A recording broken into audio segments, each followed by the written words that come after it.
What up? It's Ashley Happy Ballin with Road to William, and we're gonna discuss the Netflix movie High Flying Bird. Yeah. But before we start, I want to introduce William. What up? Whoop, What whoop. up? What up? What up? Talk about Road to William YouTube channel. Road to William. Go check me out. Doing more movie reviews lately. So I've been on my movie kick. I almost feel movied out, but then there's another good movie that pops up. So be on the lookout for my movie reviews and just updates I want y'all to tap into, some events I want y'all to go support. So yeah, stay tuned. Yeah, one-stop shop for, you know, movie reviews and interviews and, tributes for icons. One stop shop. Go check it out. Oh, and make sure you guys like, comment, and subscribe and tell me your thoughts about High Flying Bird. So, this movie came out in 2019. I saw the movie, but this time, I'm really analyzing the movie this time, around. But what I like to do in movie reviews is I like to describe the movie in one word. What, or, it could be a phrase, whatever. What would be your word? Do you have a specific word how you would describe this movie? Uh Behind the scenes team. Okay, okay. Expand, expand. Because this was like behind the scenes of the other side. Like once they get off the court, what is their life like? And they're really trying to decide how am I gonna, sustain or build off what I have right now. And they're telling you like you need people in different parts of the game, in parts of the industry. Like, you can't just know the players. You got to know the agents. You got to know the people in the agency. Like they got you. They got to know you enough to push you because they're your team. It's like, oh, you just see like a manager. Like, oh, I wonder what a manager does. But they kind of show you like, okay, even the manager got managers, and they go to the managers. The CEOs go to the CEOs, and Whoa. and it was just like I liked how it was like no cookie cutter. They were like, no, let's get to the point. And it was like really good. Really good. Yeah, There's an actress, I don't know her name, but I feel like I've seen her in other things that I loved. She played like one of the CEO top heads. But yeah, if we could get her name later, but she's really good, and she was probably one of my favorite characters. I know we're not there yet, but I wanted to let you know. Anyways, that's why I had to elaborate on behind the scenes team because it's like the team is a understatement. It's a yeah. family. Yeah. They definitely showed a lot of different characters just based off of, their position in, the business of basketball. I think you're talking about Myra. Um, and her name is Sonia Son. Does that they ring a bell? Mm-mm. I don't know what else she would have been in. Okay. And the other woman that's in the movie, her name is Sam, and her Oh yeah. her real name is Zazie Beats. And you might have seen her in ATL, the Atlanta Atlanta, show. Atlanta. That's different. Yeah. Yeah. So this movie That's different. is, you know, basically about an agent and a player and dealing with the behind the scenes, like you said, of basketball. And my one word would be no, I'm gonna have three words. Psychological Mm-hmm. and thought provoking, Mm-hmm. right? Thought provoking and psychological. I pick those things because they deal with the mind and you know, um the movie definitely leaves you thinking, and because I honestly, I mean, I feel like you either like this movie or you don't, because like I feel like some parts of me like the film. I like the dialogue. I like this cinematography. Oh, shout out to the director who made the film on an iPhone 8. And that's not the first Mhm. time he did it. The Wow. director's name is Steven Soderbergh, Mhm. right? And I think he actually won an Oscar. And I think he made another film on a iPhone 7. So, to do that, that takes brilliant. You're looking at it at a different lens. And I read that he did it because he likes the fact that he can see the film right away instead of having it developed.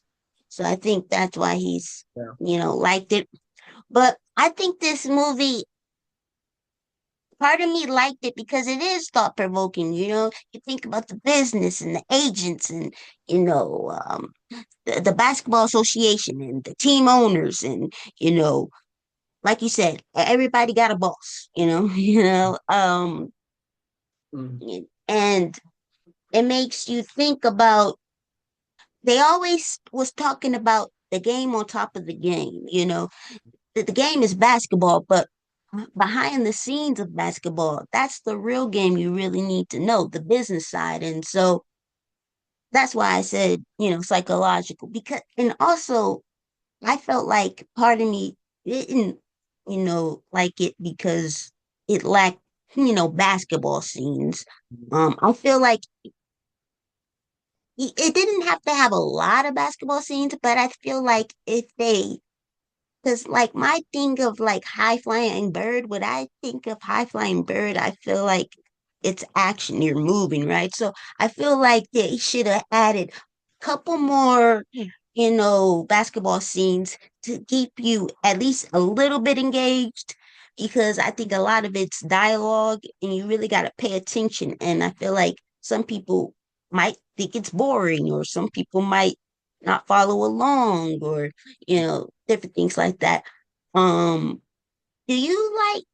Is there a part of you that didn't like the film? Like, well, what is something that you didn't like, or did you like everything about it? I think this will go on my DVD wall. I would buy this film if it was like Oh, purchase it. Yeah, okay, okay, because I liked it. I can't like I. The only thing I would say is the same thing. Is like I'm thinking it's gonna be a lot of scenes with them shooting. Which this scene here is funny. Like, but that was the thing. Like this, I chose this photo instead of the others because I wrote down the revolution will not be televised, and that's what really happened. With it's like this talked about thing that happened, but no one really saw, and um, but that like changed these kids' lives. That changed a whole that like they tapped into a whole different thing. So that's why I like the film a lot, though. okay, okay.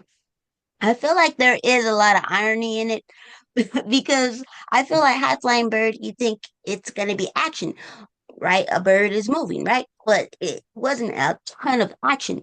I felt like action was not basketball action, but the action was maybe dialogue. Yeah, And like you said, like the revolution, it may not be televised. Some of the best moments in your life, they're not televised, yeah, like this scene, the movie basically, it's during a lockout. So, Melvin Gregg plays the number one pick, right? And he's actually, I feel like he doesn't know a ton about the business, because the movie starts out, his agent Ray Burke, played by Andre Holland, mhm, he's criticizing Eric Scott, the number one pick, because he took out a loan, and he was criticizing him like, no, you shouldn't have taken out that loan, right? And so I feel like the agent is kind of teaching Eric Scott in a way as well. And so Mm, that's why it's sort of psychological. And the yeah, basketball player, Eric Scott, he may not have known that he was teaching them things throughout the film. And they call it the Bible. The agent gave him something to open, and he's like, when should I open it? Oh, you'll know. And so that's we'll talk about that later, the book. It ended up being a book. But do you have a favorite scene in the movie? oh, a favorite scene. The mom of the rival. Oh yeah, yeah. She was fun. She was funny because it was like she didn't care. Like I thought, like they were gonna show her perspective where it's like, oh, you're gonna get the backlash of what your mother says on this media because she is kind of like, we know the business too. We're gonna go what best suits us, like, and she wasn't afraid to say that. But it wasn't. It actually like um that's why she couldn't really get down with what he was saying because she was like, well, we already you're letting us you're teaching us something about the business just by you being here and us having this conversation. So that like even made her choice and her son's choice even more like definitive. Like, oh, the ball is really in our court. It's really up to us. We don't need these people. We don't need anybody to help. Long as we know the game ourselves, and how like your manager, your mom, or whoever becomes like part of that team too. Um, yeah, I think. But favorite scene, I think it was the shot that made it a favorite scene because it was Sam. And what's the main character's name? The agent, The agent, yeah. Ray. So Ray and Sam are sitting outside, and that kind of made me question. She gave like Bella vibes. I know, don't come for me, Twilight people, but like she kind of gave like she would kind of talk with Ray. You know what I mean? Like I'm like, what's going on here? Like you about to go in the apartment? Like, but they were just homies. But I don't know. But I just something about it. I was like,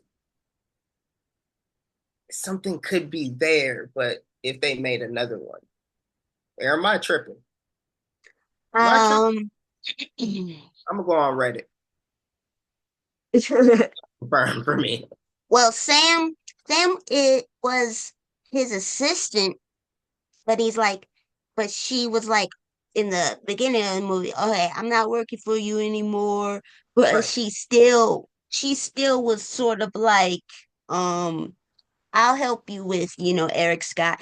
She was almost like getting, she was almost like working for the agent by being around Eric Scott a lot. Uh, Like, maybe feeding Eric Scott some things, and then going back to the agent and telling him things about yeah, what Eric they're said. playing So the sort of, field.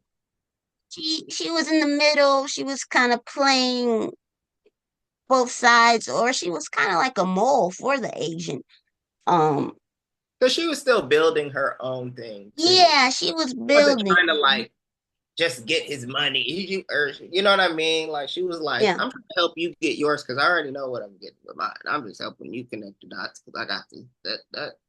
So yeah, but I still stand firm in my belief that Okay. Okay. something, if they made a second one, that would happen. Okay. And I don't So, know why he said, I just had sex. I don't know why he said that. I don't know why he said so that. I'll And I explain was it. kind of like, well, that don't matter either. I don't know why you said that, but we're here to play ball. In Pretty good basketball player. culture, in basketball culture, all the guys, it's sort of like an unspoken rule that you don't. have sex and then play basketball. That's always been the, unspoken rule because because I'm guessing after you, I don't know. I don't know. But I'm guessing after you have Oh, sex, you fast know, forward. you aren't prepared. You're probably like, Low energy. you're not in the mood to play basketball, or you're not gonna be aggressive. You're But that's tired. Okay? You're tired. But it didn't matter. He didn't need to say that because they either way, you're still gonna have to play. I'm like, thank God he didn't say her name. Like, why make it more awkward? You know what I'm saying? But oh, and then the coach, he was so funny to me. He's an OG for real. He played in Menace to Society. his name is Bill Duke, and he played Yeah. character Spencer. Yes. Uh, a Is that comedic your favorite relief. character? Do you have one? Oh, you said Myra. No, or was it Sam? No, Which was your favorite my character? Oh, my Myra. yeah. Yeah. I did like her because, she was a woman in high position in the player association, and she Mm-hmm. was like, very firm, but they were also like the agent and her were kind of like witty back and forth. Yeah. Oh, and the writer that wrote, this is the writer that wrote Moonlight that Okay. won an Oscar. So Okay. it has a lot of. I thought the acting was good, but I Mm-hmm. just needed a little more action though. But I feel like I don't know if I really have a favorite character in this movie.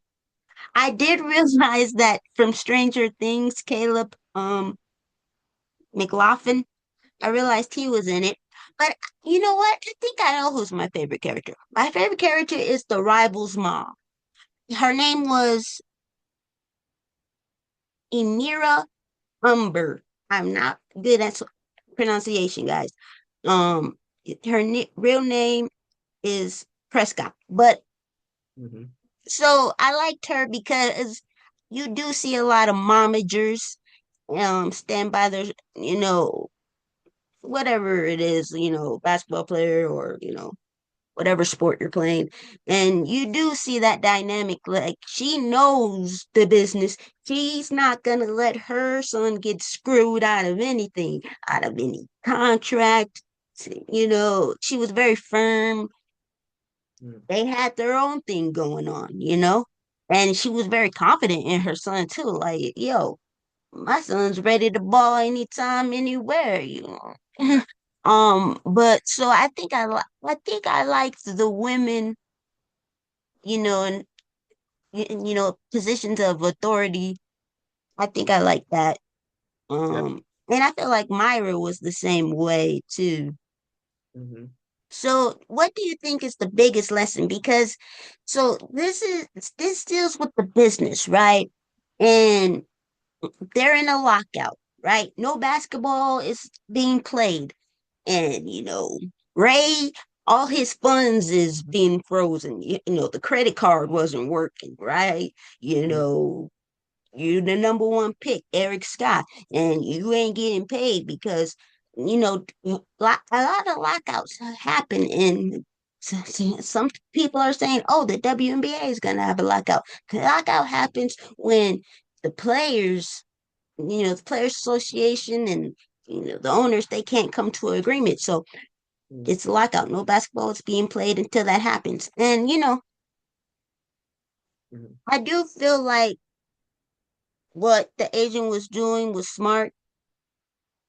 He didn't want to just sit on the couch, you know, because if the players ain't getting paid, you ain't getting paid, you know, that's kind of like why it was high flying bird. It's like, okay, it's not a sitting duck, you know, you know, uh, don't be idle, do something about it, right?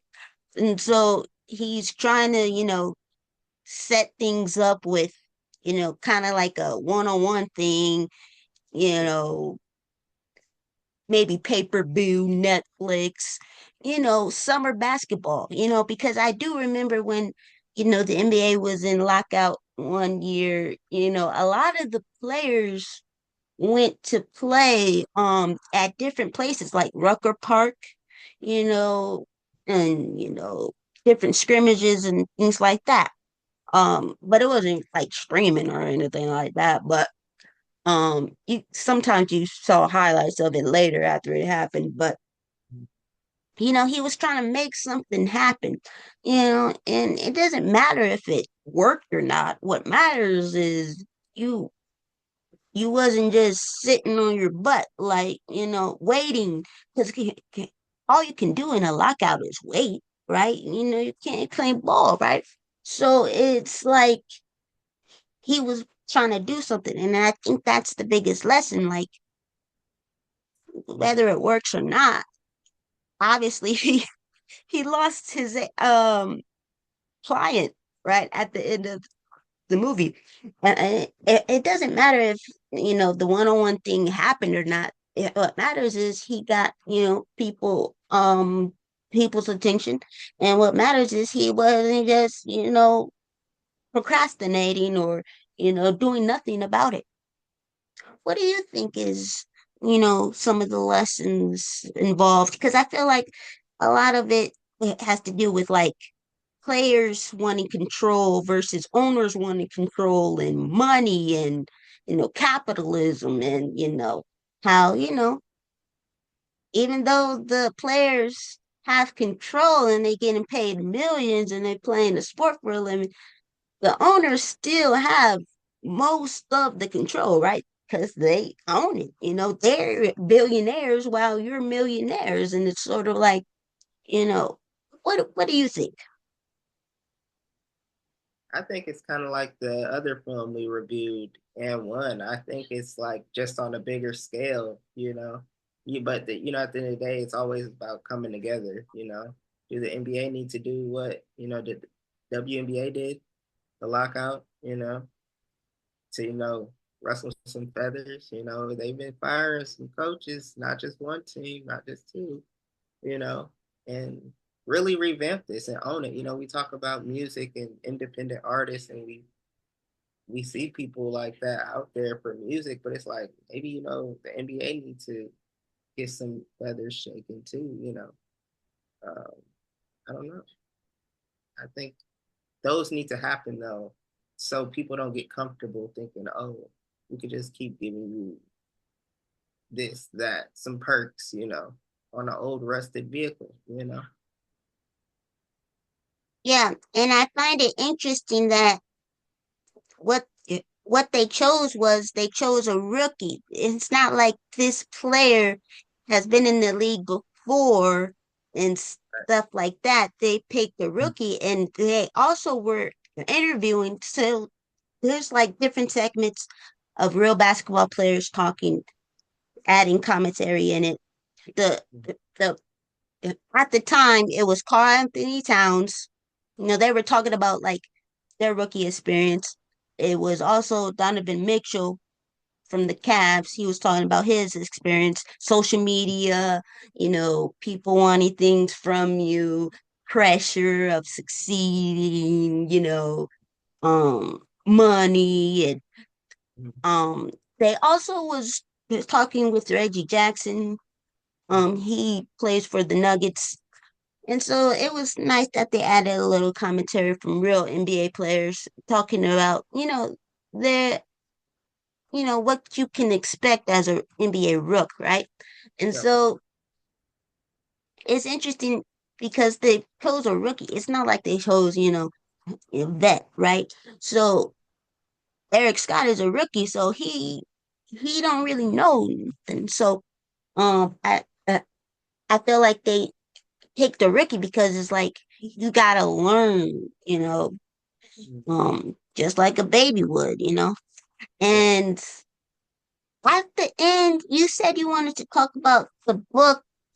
Um, So at the end of the movie, uh, Sam, the character that was the assistant, she was reading the book a little bit, and so and then Eric was taking a shower, and he was like, I mean, she was like, oh, you got to take a look at this. And you was like, it's a call to action. So like people might look up that book, they might look up the book, they might purchase the book and read about it and gain more knowledge about it. Go buy handbooks. Go, support bookstores and libraries while you can. Go get this book. Um, the Revolt of the Black Athlete. You know, and so I'll be reading that. Added that to my reading list. Let us know what book y'all reading, and if you've read the book, what's your favorite part, your favorite chapters we should tap into. But yeah. Oh yeah, that would be dope. If you read the book, let us know. It's a 1969 book by sociologist Harry Edwards, The Revolt of the Black Athlete. And I do think that was a dope way to end it because it's like you you need to learn, about the past so you can have a better future. You don't want to repeat past mistakes. And as a black athlete, there was a time where black athletes weren't making the money they made today. It took Bill Russell and it took Oscar Robertson and it took a lot of the icons to really step up and say, hey, enough is enough. We need to get this money too, not just the coaches, not just the owners. So it's about social justice as well. So, Yep. it's about, equality, it's about your rights. And I feel like they could make another one of these movies if they wanted to. Like you said, they can make another one, put more action in it.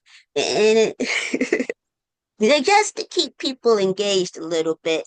But I do like it was sort of like a documentary type of film, but it wasn't a documentary. It was sort of like a reality show where you go behind the scenes, type thing. Mhm. And so, do you have any other thoughts you would like to share about this film, characters, scenes, book? I think everybody in it was exceptional. It was great. Like I wasn't expecting much from the film. I was like, "What's this going to be about?"